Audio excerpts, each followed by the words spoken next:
Vous écoutez un podcast de EJR Radio, la radio pour tous.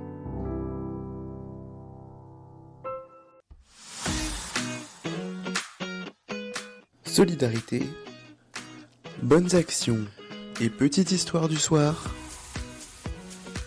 C'est la rubrique à braque de Pascal. Et bonsoir Pascal. Bonsoir Jonas, bonsoir à tous. Alors, la musique du jingle est beaucoup trop forte, mais en même temps elle est tellement bien cette musique que... On danse nous dans le studio là. Ah oui, non mais je confirme, elle est vraiment bien cette musique, un très bon jingle. Et bienvenue Pascal pour une nouvelle rubrique à braque. Merci. Alors ce soir on va parler de la forêt en Amazonie. Important. Important. On va aussi parler d'intelligence artificielle, c'est d'actualité. Oui, effectivement. Et la petite histoire du soir va nous parler de peinture. De peinture, oulala, j'espère que je vais pas me prendre un pot de peinture sur la tête. On verra ça à la fin de cette rubrique à braque. Donc tu vas commencer par nous parler de la forêt. Tout à fait, parce que j'ai une très bonne nouvelle. Le poumon vert va respirer, je vais y arriver ce soir. Ah, le poumon vert va respirer. En Australie. Il y a plus d'arbres, c'est ça ? Eh ben non. En Australie, l'État de Victoria a annoncé que l'exploitation forestière des forêts indigènes s'arrêtera à la fin de l'année. Personne ne s'y attendait et c'est une énorme victoire pour les habitants qui se battent depuis des dizaines d'années pour protéger ce lieu. Christ Schuringa, de la Victorian Forest Alliance, s'est félicité. Il s'agit d'une victoire monumentale pour les forêts, la faune et la flore, le climat et les personnes qui ont passé d'innombrables heures à étudier les espèces menacées, à préparer des preuves pour les procès, à faire du lobbying et à mener des campagnes. Certains se battent pour cela depuis plus de 30 ans. Et bien, on le rappellera jamais assez, hein, les forêts sont... nos meilleurs alliés face au réchauffement climatique, puis on en a besoin, hein, c'est de par les forêts que l'oxygène que nous respirons est produit en grande majorité, donc il faut en prendre soin et c'est une très très belle nouvelle. Voilà, une très bonne nouvelle. Alors, une autre bonne nouvelle, une intelligence artificielle découvre un antibiotique prometteur. Actuellement, l'intelligence artificielle fait beaucoup parler d'elle dans les médias, mais c'est souvent par crainte de ce nouvel outil. Heureusement, elle peut aussi apporter des bonnes nouvelles. En effet, des chercheurs canadiens et américains en sont persuadés, l'intelligence artificielle peut permettre d'accélérer la découverte de nouveaux médicaments. Pour le prouver, ils ont utilisé une intelligence artificielle afin de découvrir un nouvel antibiotique capable de tuer une superbactérie très résistante. Concrètement, leur système a permis de réduire des milliers de substances chimiques potentielles à une petite poignée. Ces dernières ont ensuite été testées en laboratoire pour créer un antibiotique expérimental très puissant qui prend pour nom abocine. Il devra toutefois faire l'objet d'expérimentations supplémentaires avant d'être utilisé. Et bien comme quoi, je le dis souvent, mais la technologie, quand ça marche, c'est bien. Bah oui. Alors c'est vrai qu'il y a toujours des travers. C'est comme Internet, il y a des choses bien, il y a des choses moins bien. C'est... L'intelligence artificielle, il y a des choses bien et des choses moins bien. Et tiens, je me permets de rajouter un petit truc que j'ai vu hier en préparant, parce qu'on vous dit les coulisses chez nous. Hier, c'est moi qui ai préparé sa rubrique à break à notre ami Pascal. Chut. Et j'ai vu d'ailleurs en passant, ça me fait penser que tu parles de médicaments, qu'un chimpanzé avait été libéré et avait vu pour la première fois le ciel, alors qu'il était utilisé jusqu'alors pour faire des expériences sur des médicaments justement. C'était une femelle et il faut aller le voir parce que c'est assez impressionnant le regard en fait de cette guenon, je pense qu'on dit guenon ou chimpanzé. Oui, femelle chimpanzé. Quand alors, au départ elle veut pas sortir et en fait c'est le mâle dominant qui vient la chercher, parce que moi je l'ai vu aussi cette vidéo. C'est le mâle dominant qui vient la chercher, qui l'invite à venir dehors, à venir découvrir, et en fait elle a été sauvée par une association qui a, alors, malgré tout, elle est quand même parquée, mais qui a un grand zoo, mais pour la préservation et la sauvegarde des animaux de laboratoire. Et son regard, il dit tout, quoi. Et ben on vous invite à aller voir cette vidéo, et voilà, plein de bonnes nouvelles pour notre planète, pour nos médicaments, et puis pour tout ça, c'est à retrouver bien sûr dans la rubrique à break de Pascal tous les jours.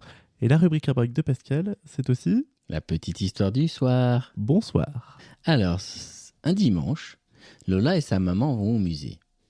Lola prend toujours avec elle sa boîte de peinture. Lola Je te laisse regarder à ton rythme, dit sa maman. D'accord ? Comme ça, je pourrai dessiner, répond Lola. Lola aime bien quand une toile lui plaît, essayer de la copier.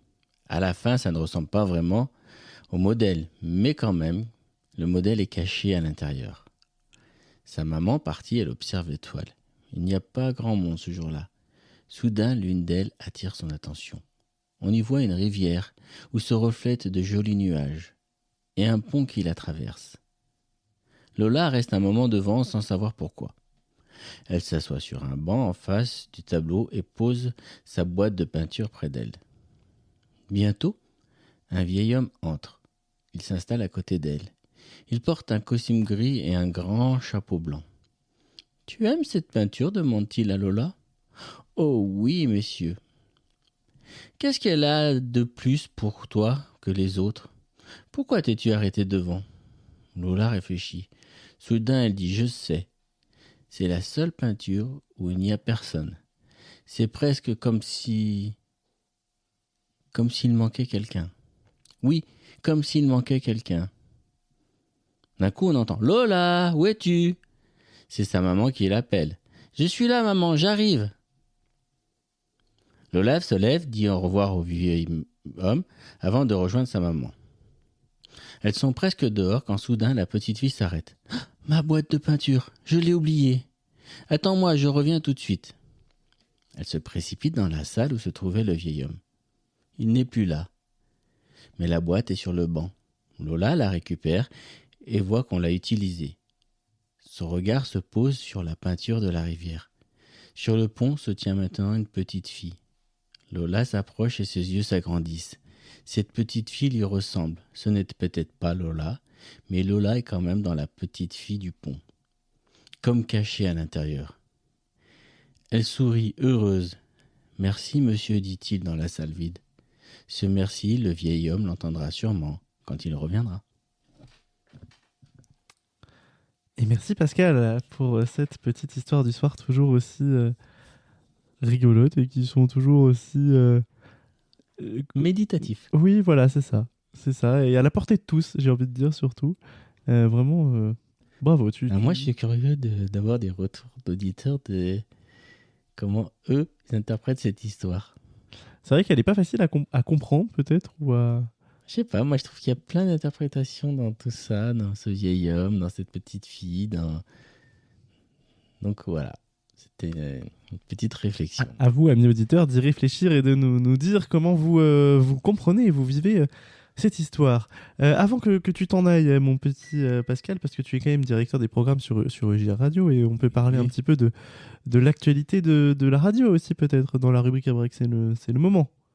Ah, là, moi, je vous invite plutôt à patienter un petit peu. J'aime bien faire durer le plaisir.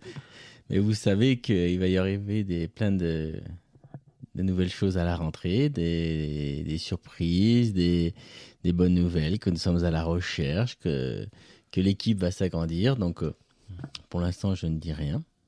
Tant que rien n'est fait. Mais je peux vous dire que les choses avancent.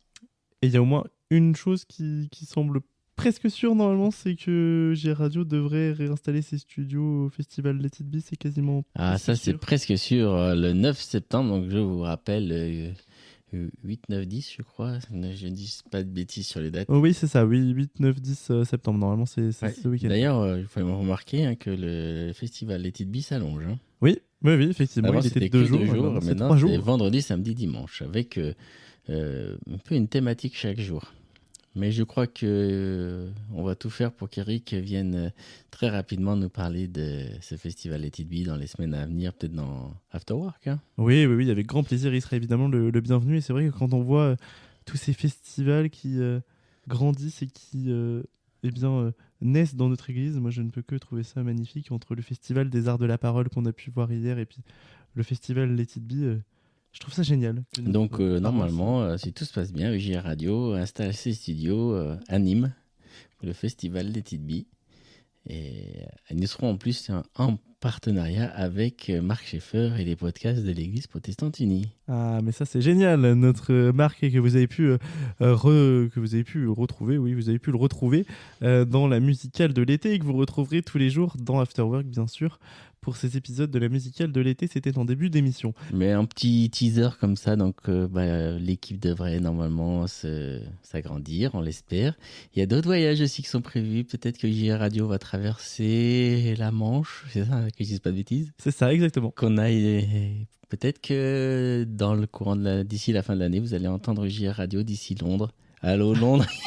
Ce sera Radio Londres. Alors on n'aura pas le général de Gaulle, mais mais oui, effectivement. Donc normalement, si tout se passe bien, vous aurez un petit retour de Londres pendant de JR Radio. Et oui, et donc pour être au courant de toutes les actualités de JR Radio, et si vous souhaitez nous soutenir, surtout n'hésitez pas à aller vous abonner à nos réseaux sociaux, radio.ejr sur Instagram ou EJR Radio sur Facebook. Vous pouvez également suivre nos actualités sur notre site internet et nous écouter www.ejr-radio.fr. Merci Pascal d'avoir été avec nous. Merci à vous. On te dit à demain. Oui, à demain. Pour une nouvelle Bonne fin d'émission. Merci à toi Pascal d'être passé au micro et passé dans After Work. Et nous, mes très chers amis, alors que quand on parle, eh bien, le temps passe vite, dans quelques minutes à 18h45, ce sera l'heure de la parole du jour et de la prière du jour proposée dans le Pain quotidien aux éditions Olivetan. Mais avant tout cela, eh bien, on va marquer une pause musicale en s'écoutant la 4e et dernière nouveauté de ce mois de juillet. Il s'agit de l'Astel de Vince le Mariachi qui eh bien, va nous emmener dans les rythmes endiablés de notre ami Vince le Mariachi. Et je vois que tu as envie de dire quelque chose puisque tu as remis le casque. Vince le Mariachi, c'est Mexico. Ah oui, bah, Mexico, exactement. Le Mariachi, c'est le Mexique, je crois. Hein. Il n'y a pas de bêtises. Peut-être, oui, je ne sais pas. Ce sera à lui redemander quand on arrivera à l'avoir de nouveau en interview avec grand plaisir. Il est en pleine promo de son nouvel album qui vient de sortir, donc c'est un peu compliqué, mais on essaye de l'avoir. Et puis il est bien pris avec les guetteurs aussi. Et avec les guetteurs aussi. Donc, dont il est le batteur et dont les guetteurs ont sorti un nouvel album, je vous le rappelle. Et vous pouvez d'ailleurs réécouter Ben non, pas encore, parce que je crois pas que je l'ai mis en... Si, je l'ai mis en podcast. Vous pouvez réécouter notre ami Fratoun des guetteurs. Ça se passe sur notre site internet dans l'onglet podcast de 100% découverte. Voilà, merci Pascal.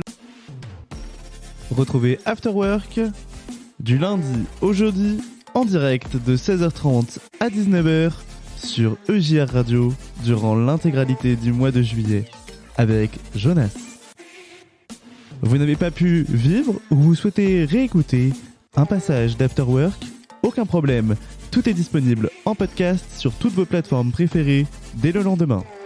EJR Radio, la radio pour tous.